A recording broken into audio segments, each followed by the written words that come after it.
গত ১৯ নভেম্বর সোমবার ঢাকা আন্তর্জাতিক অপরাধ ট্রাইব্যুনালে সাবেক প্রধানমন্ত্রী শেখ হাসিনার মৃত্যুদণ্ডের রায় ঘোষণার পর পুরো বাংলাদেশে এক ধরনের স্বস্তি এবং উল্লাস দেখা গেছে।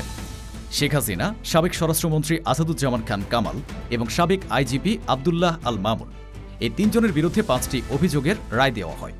এর মধ্যে একটি অভিযোগে শেখ হাসিনাকে আমৃত্যু কারাদণ্ড ও বাকি অভিযোগগুলোতে মৃত্যুদণ্ড দেওয়া হয়। মৃত্যুদণ্ড দেওয়া হয় আসাদুজ্জামান খান কামালকেও।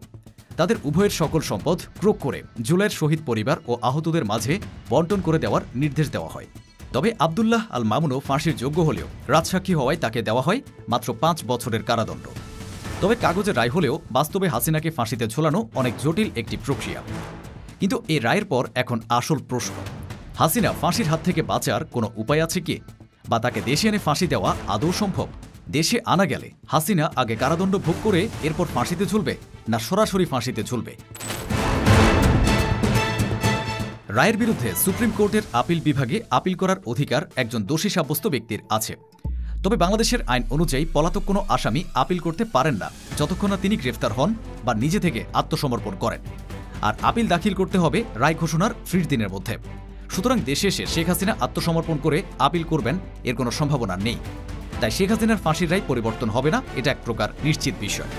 আর তাই মৃত্যুদণ্ডের রায় চূড়ান্ত বলে বিবেচিত হচ্ছে। আইনগতভাবে আগামী ১৭ই ডিসেম্বরের পরে হাসিনা ফাঁসিযোগ্য আসামিতে পরিণত হবেন। বাংলাদেশে কোনো নারীর ফাঁসি প্রদানের উদাহরণ নেই। তবে আপিলের সময়সীমা অতিক্রম করলে হাসিনা ফাঁসির আসামি হবেন ও দেশে কখনো আসলে তাকে ফাঁসি দিতে হবে। তবে বাংলাদেশের আইনে নারী আসামির ফাঁসি মৌকুফ হবে যদি তিনি গর্ভবতী হন। এছাড়া আর কোনো ফাঁকফোকর না থাকায় হাসিনার ফাঁসির আদেশ বহাল থাকবে। আইনগত মৃত্যুদণ্ড এড়ানোর আর কোনো পথ কি খোলা আছে? ফৌজদারি কার্যবিধির ৩৮২ ধারায় বলা হয়েছে, যদি মৃত্যুদণ্ডপ্রাপ্ত কোনো নারী গর্ভবতী হন তাহলে হাইকোর্ট বিভাগ সেই দণ্ড স্থগিত করতে পারে এবং উপযুক্ত মনে করলে যাবজ্জীবন কারাদণ্ডে রূপান্তর করতে পারে। তবে ৭৮ বছর বয়সী শেখ হাসিনার ক্ষেত্রে এই আইনগত সুরক্ষা একটি অবাস্তব কল্পনা মাত্র, যা কেবল আইনের বইতেই সীমাবদ্ধ থাকবে। যদিও জেনজিরা সামাজিক মাধ্যমে মজা করে বলছে হাসিনাকে গর্ভবতী হয়ে যেতে। আসল চ্যালেঞ্জ হলো হাসিনাকে বাংলাদেশে ফিরিয়ে আনা। এখানে আসছে ভারত বাংলাদেশ প্রত্যর্পণ চুক্তির বিষয়। ২০১৩ সালে শেখ হাসিনা নিজেই ভারতের সাথে একটি দ্বিপক্ষীয় প্রত্যর্পণ চুক্তি স্বাক্ষর করেছিলেন। সে চুক্তি অনুযায়ী একটি দেশ যদি অপর দেশের কাছে কোনো আসামিকে ফেরত পাঠানোর আনুষ্ঠানিক অনুরোধ পাঠায় তাহলে সেটা মানা বাধ্যতামূলক, অন্তত কাগজে কলমে। বাংলাদেশের পররাষ্ট্র মন্ত্রণালয় রায়ের পর একটি বিবৃতিতে বলেছে, ভারত সরকারকে অবিলম্বে এই দুই দোষী সাব্যস্ত ব্যক্তিকে বাংলাদেশ কর্তৃপক্ষের কাছে হস্তান্তর করতে হবে। বিদ্যমান দ্বিপক্ষীয় প্রত্যর্পণ চুক্তির অধীনে এটি নয়াদিল্লির বাধ্যতামূলক দায়িত্ব। এমনকি বিবৃতিতে সতর্ক করে বলা হয়েছে, মানবতা বিরোধী অপরাধে দোষী সাব্যস্ত কোনো ব্যক্তিকে আশ্রয় দেওয়া অত্যন্ত বৈরী কাজ এবং ন্যায় বিচারের প্রতি অবজ্ঞা বলে বিবেচিত হবে। আইন উপদেষ্টা আসিফ নজরুলও কঠোর ভাষায় বলেছেন, আমরা ভারতকে আবার চিঠি লিখব শেখ হাসিনাকে প্রত্যর্পণ করার জন্য। যদি ভারত এই গণহত্যাকারীকে আশ্রয় দিয়ে থাকে তাহলে ভারতকে বুঝতে হবে যেটি বাংলাদেশ এবং বাংলাদেশের জনগণের বিরুদ্ধে একটি শত্রুতামূলক কাজ। যদিও চুক্তি অনুযায়ী ভারতের বাধ্যবাধকতা রয়েছে ফেরত দেওয়ার, কিন্তু চুক্তিতে কিছু লুপহোল আছে।